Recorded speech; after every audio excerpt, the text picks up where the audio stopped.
There are always multiple paths that we can take when attempting to learn more about our city.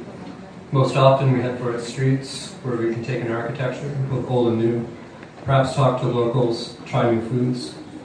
We can do any number of things to help gain a new appreciation for what's in front of us.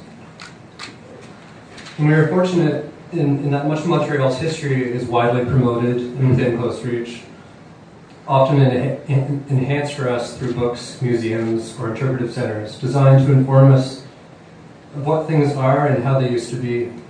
If we have questions, answers are often easily found. Yet too often when looking at the city, we only focus on what's directly in front of us. What's below us is a different story. I'm not referring to our beloved metro system or even our underground city, both of which are well documented, but to the network of sewers that lie beneath us. Sewers wouldn't appear to be the most logical starting points when exploring one city, but they can be the most rewarding and often the most exciting. Where else in Montreal can one walk for hours on end through places that haven't been visited in decades, or possibly a century or more? In a city where preservation and remediation often lead to the removal of the location's initial meaning, sewers, for all their filth, have an element of purity that is difficult to obtain elsewhere. They are what they are, and always will be, conduits for human and industrial waste. Not surprisingly, city planners have gone to great lengths to protect us from entering this system. Ever since the mid-1800s, when it was believed that the smell of sewage alone was enough to cause death, we have assumed that these places are ones that we should never go.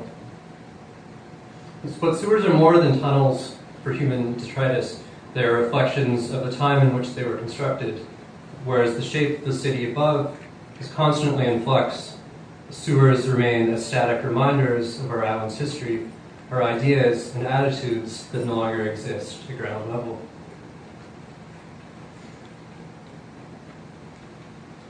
In 1832, a portion of a creek flowing into the harbor of Montreal was encased in stone blocks. For years, the creek was already being used as an open-air sewer, and covering it over must have seemed natural. The next century and a half would see the majority of the island's creeks disappear below the surface in a similar manner. So when we're inside Montreal's sewer system, one is never far removed from these former water courses. They are still flowing across the island through brick or concrete tunnels, making long detours to the local wastewater treatment plants. This process of burying creeks or diverting their dirty waters underground wasn't unique to Montreal, but it's an aspect that deserves more attention, if only to better appreciate and respect the few brooks and streams that still flow above ground on our island today. Being inside a sewer is not as bad as you might expect. There are, of course, the dirty elements, toilet paper, condoms, sanitary napkins, as they say. But the smell is closer to that of detergent mixed with wet soil. Not a stench, but a discernible fragrance. As a friend once called it, eau de toilette.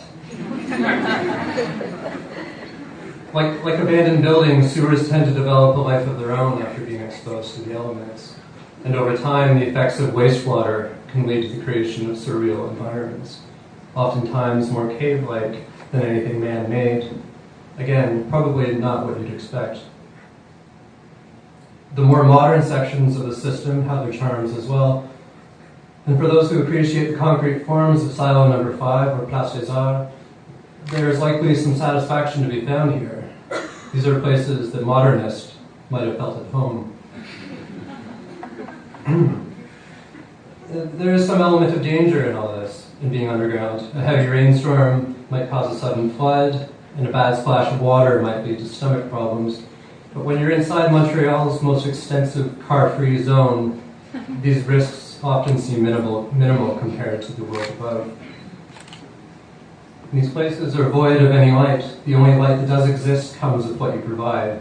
And this discovery through illumination is irresistible. Not knowing what lies ahead makes exploring these systems both suspenseful and a great deal of fun to travel through as well.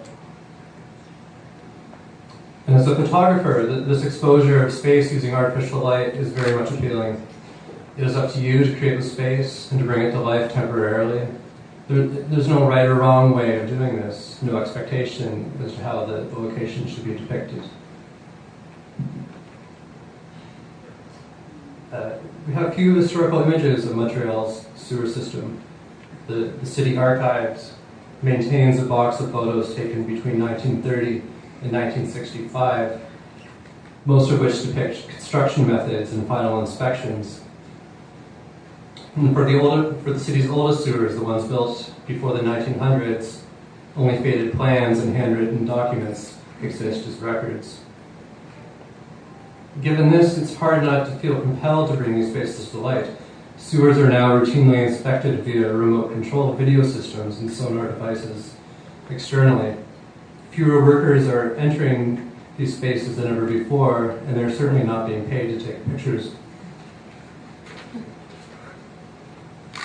Montreal's sewer system as it exists today will not be around indefinitely. The oldest brick-lined sections of the system are gradually being replaced with newer materials, namely prefabricated concrete or metal pipe.